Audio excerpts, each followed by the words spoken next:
ពិតជាខ្សែធនមែននាំគេចេញទៅ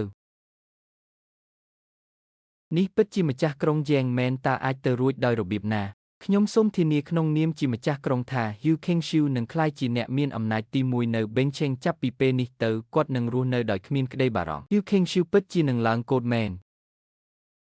ក្នុងទីក្រុងនេះបើអ្នកជាអ្នកមានអំណាចចុះហេតុអ្វីបានជាមានអ្នកត្រកូល Hu ម្នាក់ទៀតត្រកូល Hu នៅ Benghei បានចាប់កំណើតពីពេលនេះទៅលោកស្រី Hu ចាប់ពីពេលនេះទៅអ្នកគឺជាគ្រួសារអភិជនទី1នៅ Benghei ខ្ញុំយ៉ាងសុខចិត្តធ្វើជាចំណុះត្រកូល Hu ក្រុមហ៊ុន Jobao ស្ម័គ្រចិត្តធ្វើជាចំណុះត្រកូល Hu សូមគោរពលោកស្រី Hu សូមគោរពលោកស្រី Hu មិនបានទេឆាប់ក្រោកឡើងខ្ញុំគ្រាន់តែជាម្ដាយធម្មតាម្នាក់ប៉ុណ្ណោះខ្ញុំគ្រាន់តែចង់ឲ្យកូនខ្ញុំធំឡើងមានសុខភាពល្អនិងសប្បាយរីករាយអ្វីផ្សេងទៀតមិនសំខាន់ទេម៉ាក់នេះជាអ្វីដែលម៉ាក់ស័ក្តិសមទទួលបានចាប់ពីពេលនេះទៅម៉ាក់រស់នៅឲ្យបានសុខស្រួលទៅចៅហ្វាយតើត្រូវចាត់ការស្ត្រីម្នាក់នេះទេឆេវបោកុំអីខ្ញុំសូមអង្វរឆេវបោខ្ញុំមិនហ៊ានទៀតទេផ្ទះនេះខ្ញុំលែងចង់បានហើយខ្ញុំឲ្យអ្នកទាំងអស់ហ៊ានធ្វើបាបម៉ាក់ខ្ញុំម្ដងហើយម្ដងទៀតខ្ញុំទុកឱកាសឲ្យអ្នកច្រើនដងហើយខ្ញុំខុសហើយឆៀវបោដោះលែងអ៊ំស្រីឯងទៅតែកំភ្លៀងនាងបើនាងហ៊ានប្រព្រឹត្តទៀតកប់នាងចោលទៅនាំនាងចេញទៅឆេមិញរឿងថ្ងៃនេះបញ្ចប់ត្រឹមនេះអ្នករៀបចំឡានជូនម៉ាក់ខ្ញុំត្រឡប់ទៅសម្រាកវិញចាស់ថ្ងៃនេះជាថ្ងៃកំណើតរបស់ម៉ាក់ជាការចាប់ផ្ដើមថ្មីដើម្បីកុំឲ្យម៉ាក់រងទុក្ខទៀតខ្ញុំត្រូវតែប្រកាសអត្តសញ្ញាណរបស់ខ្ញុំជាសាធារណៈ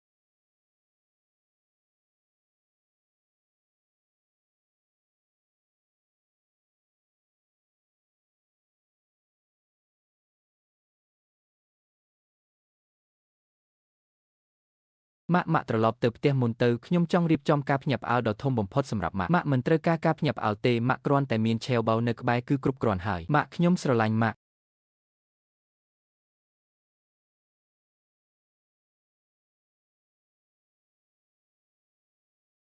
ឆេមិញចាស់ខ្ញុំចង់រៀបចំការភ្ញាក់ផ្អើលក្នុងថ្ងៃកំណើតសម្រាប់ម្ដាយរបស់ខ្ញុំចង់ប្រកាសជាសាធារណៈនៅរដនសម្បត្តិទាំង3នៅក្នុងឃ្លាំងឯកជនរបស់ខ្ញុំនៅក្នុងពិធីជប់លៀងខួបកំណើតរបស់គាត់ចៅហ្វាយនេះគឺជាសញ្ញាពីចុងក្រោយរបស់ក្រុមហ៊ុន Jobao សូមលោកគិតគូរឡើងវិញធ្វើតាមអ្វីដែលខ្ញុំនិយាយទៅចាស់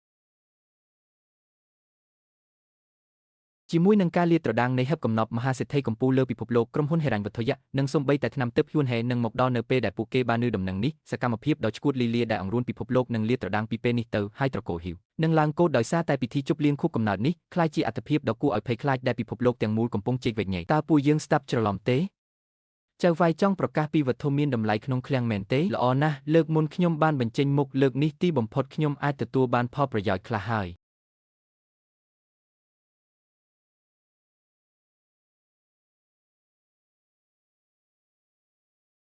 លោក Bell នឹងរៀបចំពិធីជប់លៀងខួបកំណើតនៅភូមិឡយដោយប្រកាសជាសាធារណៈនៅរដនសម្បត្តិទាំង3ដែលគាត់បានលាក់ទុកប្រញាប់ទៅរៀបចំកាដូដ៏ល្អបំផុតនិងថ្លៃថ្នូរបំផុតយើងត្រូវតែបង្ហាញពីភាពស្មោះត្រង់បំផុតរបស់យើង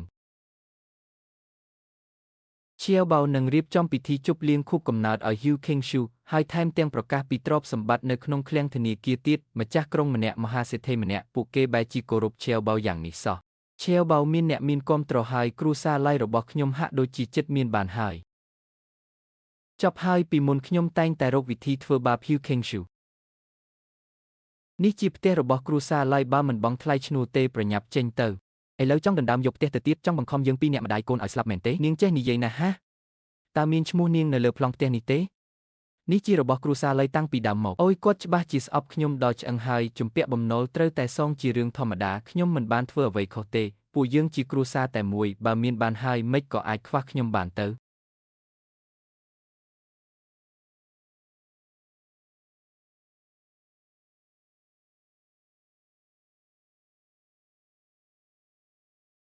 ណែប្រពន្ធឯងទៅស្លាប់នៅឯណាខ្ញុំនៅខាងក្រៅអូយមានរឿងធំហើយហាមានរឿងអីឯងប្រញាប់មកផ្ទះវិញប្អូនថ្លៃស្រីខ្លាចជាអ្នកមានហើយគ្រួសារឡយរបស់យើងនឹងមានបានតាមនាងហើយមែនឬអត់ខ្ញុំក៏ហៅឯងធ្វើអីថ្ងៃនេះជាថ្ងៃកំណើតប្អូនថ្លៃឯងប្រញាប់មកផ្ទះរៀបចំខ្លួនទៅចុះយើងត្រូវរៀបចំអ្វីទៅគ្រួសារយើងក៏មិនសូវមានលុយដែរមិនងាយស្រួលទេឯងទៅផ្ទះរកប្លង់ផ្ទះមកប្លង់ផ្ទះ ប្រពន្ធនេះមិនសូវល្អទេដឹងបើមិនហ៊ានចំណាយមិននឹងបានផលបើឯងលួងលោមគាត់ឲ្យសប្បាយចិត្តតើផ្ទះនឹងលុយនៅជាបញ្ហាទៀតទេល្អខ្ញុំទៅផ្ទះឥឡូវនេះហើយមានបានហើយ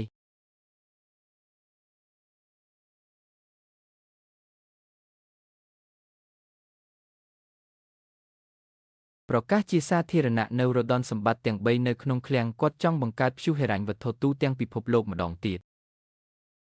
មិនទៅធនាគារបេងហេទេប្រញាប់ទៅភូមិលៃឲ្យលឿនបំផុត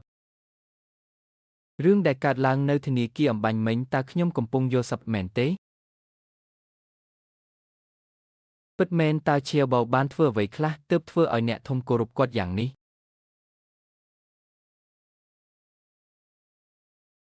សូមគោរពចៅហ្វាយ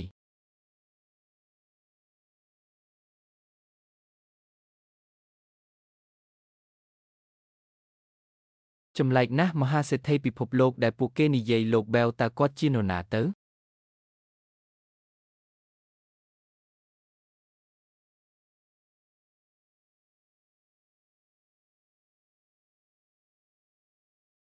ឈែវបៅម៉ាក់មិនចង់ធ្វើខួបកំណើតអ្វីទេម៉ាក់គ្រាន់តែចង់ឲ្យកូននៅក្បែរម៉ាក់ដោយសុវត្ថិភាពគឺគ្រប់គ្រាន់ហើយ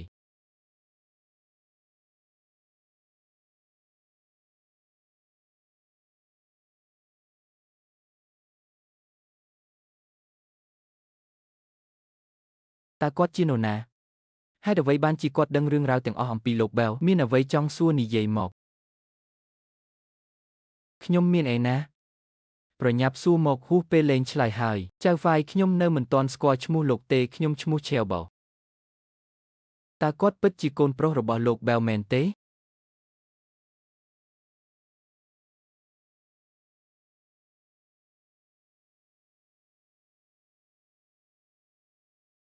មិនអាចទេតើលោកបែវអាចរៀបការមានកូនដោយរបៀបណាកុំគិតផ្ដេសផ្ដាសអីចៅហ្វាយផ្សារទំនើបខាងនោះត្រូវបានរៀបចំរួចរាល់ហើយលោកអាចចាត់ចែងអាជីវកម្មទាំងអស់របស់ក្រុមហ៊ុន Jobel បានតើវត្ថុមានតម្លៃនៅក្នុងវិមាន Jobel នៅទីនោះទេនៅទីនោះខ្ញុំតែងតែមើលថែរក្សារបស់មានតម្លៃទាំងនោះជាប្រចាំអ្នកបានលះបង់ច្រើនណាស់សម្រាប់ក្រុមហ៊ុនខ្ញុំបានសន្យាជាមួយលោកបែវថានឹងគ្រប់គ្រងអាជីវកម្មទាំងអស់ជំនួសគាត់ស័ក្តិសមជាបុគ្គលិកឆ្នើមដែលខ្ញុំបានជ្រើសរើសនិងបណ្ដុះបណ្ដាលផ្ទាល់ដៃឆេមិនអ្នកបញ្ជូនមនុស្សទៅយកវត្ថុមានតម្លៃ10មុខពីវិមាន Jobel ខ្ញុំចង់ជូនវាទៅម៉ាក់នៅក្នុងពិធីជប់លៀងខួបកំណើតចាស់ថ្ងៃនេះមិនត្រឹមតែជាពិធីជប់លៀងខួបកំណើតរបស់ម៉ាក់ប៉ុណ្ណោះទេថែមទាំងជាជំហានដំបូងនៃការត្រឡប់មកវិញរបស់ខ្ញុំ Abel ផងដែរអតីតមហាសេដ្ឋីដ៏អាចកំបាំងលោកបែវបានក្លាយជាប្រវត្តិសាស្ត្រទៅហើយចំណែកខ្ញុំដែលជាសិស្សបឋមសិក្សាធម្មតាម្នាក់នឹងឈានជើងចូលឆាកហិរញ្ញវត្ថុពិភពលោកបង្កើតអភូតហេតុដ៏គួរឲ្យភ្ញាក់ផ្អើលទូទាំងពិភពលោក